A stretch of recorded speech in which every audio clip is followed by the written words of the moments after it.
Semangat pagi, Assalamualaikum warahmatullahi wabarakatuh. Pada kesempatan kali ini Pak Huda sambil mengukur ya. Jadi Pak Huda ingin berbagi seputar alat ukur dasar selain mistar ya, mistar yang paling dasar, yaitu alat ukur yang namanya jangka sorong atau sketch mat atau vernier caliper. Macam-macam orang nyebutnya, tapi pada umumnya di Indonesia disebutnya dengan jangka sorong. Karena Pak Huda rasa videonya terlalu panjang ya, nanti Pak Huda bagi dua. Yang pertama video seputar komponen-komponen jangka sorong, kemudian tata cara penggunaan. Nah, video yang kedua nanti kita akan membahas seputar pengukuran, tata cara pembacaan, dan metode penghitungannya. Baik, kita mulai yang pertama. Jadi nanti kalau Pak Huda ngomongnya terlalu cepat, silahkan di pause. Atau kalau kalian ingin melewatkan beberapa bagian yang dirasa nggak penting, ya skip aja sampai nanti kita belajar di video yang kedua. Yang pertama pengenalan seputar jangka sorong. Jangka sorong yang wajib kita ketahui ada dua jenis, ya bentuknya sama, tapi ketelitiannya beda. Nanti di akhir video akan saya bagikan foto perbedaan antara ketelitian A sama ketelitian B. Nah, ketelitian yang pertama yaitu ketelitian 0,05 mm. Nah, ketelitian jangka sorong yang kedua yang ini adalah 0,02 mm. Perbedaannya di mana? Perbedaannya nanti di cara penghitungannya atau hasil penghitungannya. Kalau cara penghitungannya sama saja. Komponen-komponen jangka sorong apa aja, Pak? Kita langsung mulai ya. Komponen yang pertama yaitu yang pertama adalah rahang ini ada dua ya, rahang. Yang pertama yang besar ini adalah rahang ukur diameter luar. Yang ini yang kecil adalah rahang ukur diameter dalam. Kemudian yang dipakai ukur berikutnya adalah ini, batang atau tangkai ukur kedalaman, atau bahasa kerennya dipstick bar atau dip scale, sama saja. Tapi ya kita pakai bahasa Indonesia saja ya. Ini adalah batang atau tangkai ukur kedalaman. Komponen keempat yang nggak kalah penting ya ini yang saya pegang ini. Ini adalah pegangan untuk skala geser, pegangan. Komponen berikutnya adalah yang ini. Ini yang kayak baut tapi ada pentolannya ini. Nah, ini namanya pengunci. Jadi setelah kita ukur gini, kita kunci, cek. Nah, tidak bisa bergerak kan? Nah, ini fungsinya untuk mengunci. Supaya apa? Supaya hasil ukur kita tidak berubah. Seandainya ada teman yang iseng tiba-tiba digeser seret, ini kan, hasil ukurnya ada beda dari yang tadi. Tapi ketika kita udah mengunci, teman kalian mau kayak kayak gini juga nggak akan bisa. Kemudian bagian-bagian penting apa lagi, Pak, yang perlu kita ketahui? Yaitu adalah ada dua jenis skala di sini. Skala utama sama skala geser. Skala utama itu adalah skala yang diam. Skala geser adalah skala yang kita gerakkan ini. Ada angka-angkanya kan di sini ya. Nah, ini tuh. Nah, kemudian kalau kita perhatikan dengan seksama, kelihatan nggak ya? Oke, kelihatan dikit lah ya. Nah, skala utama ini adalah skala ukurannya paling mirip dengan penggaris biasa atau mistar.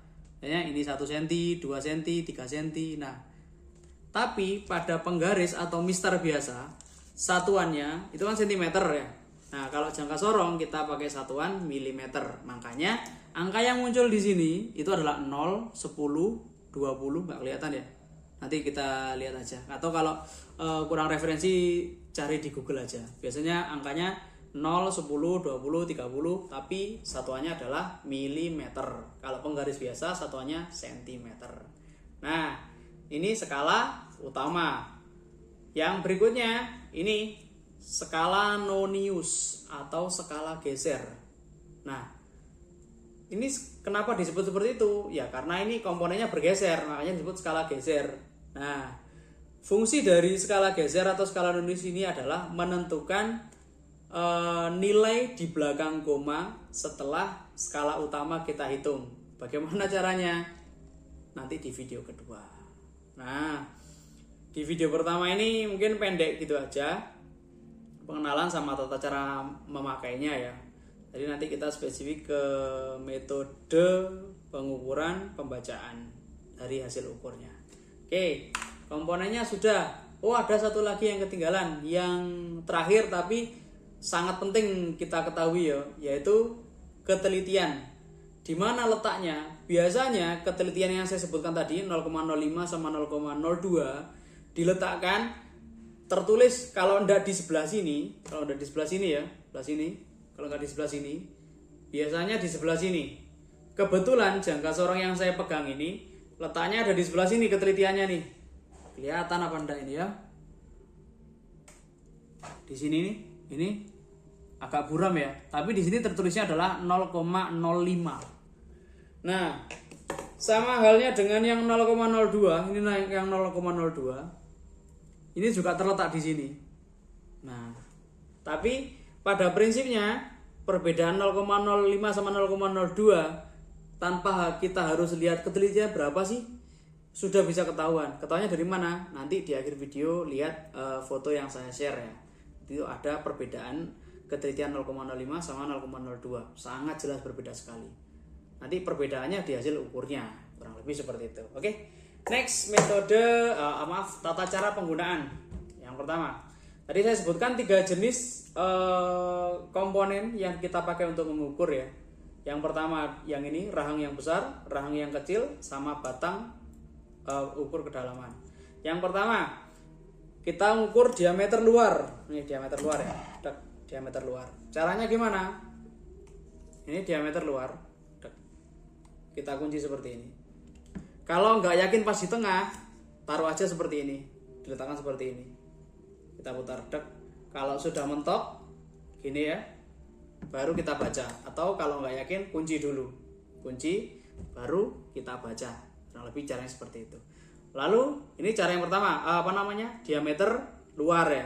Nah, kemudian di sini ada lubangnya. Berarti kita ukur yang diameter dalam. Gimana caranya? Gampang, kita buka dulu. Masukkan gini. Kelihatan ya dari sana ya? Kelihatan ya, kurang lebih. Nah, kayak gini. Nah, kita ukur gini.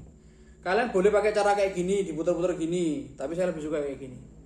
Ini istilahnya penggunaan satu tangan ya, lebih mudah seperti ini. Kalau sudah, kunci, baca. Gampang. Yang ketiga, ketika kita akan mengukur kedalaman suatu lubang pada komponen. Di sini kebetulan yang paling nampak adalah lubang ini, lubang ulirnya, lubang skrup untuk filter udara karburator ya. Kita ukur berapa kedalamannya. Caranya adalah ya kita buka batangnya sepanjang mungkin, kita letakkan di sini, masukkan, lalu kita turunkan. Ini udah mentok ya, lalu kita turunkan. Saya ulangi ya, dari sini kita turunkan. Nah, ini udah mentok. Ketika bagian akhir dari skala utama ini kita turunkan, udah mentok gini, kita kunci. Nah, ketahuan. Nah, ternyata ada kedalaman kira-kira segini kedalamannya. Berapa hasil ukurnya? Ya kita baca. Intinya tadi gampang ya cara makainya. Diameter luar tinggal pakai rahang ukur diameter luar. Diameter dalam pakai rahang ukur diameter dalam. Kedalaman pakai batang ukur kedalaman. Kunci, kita baca. Selesai deh. Nah, itu tata caranya.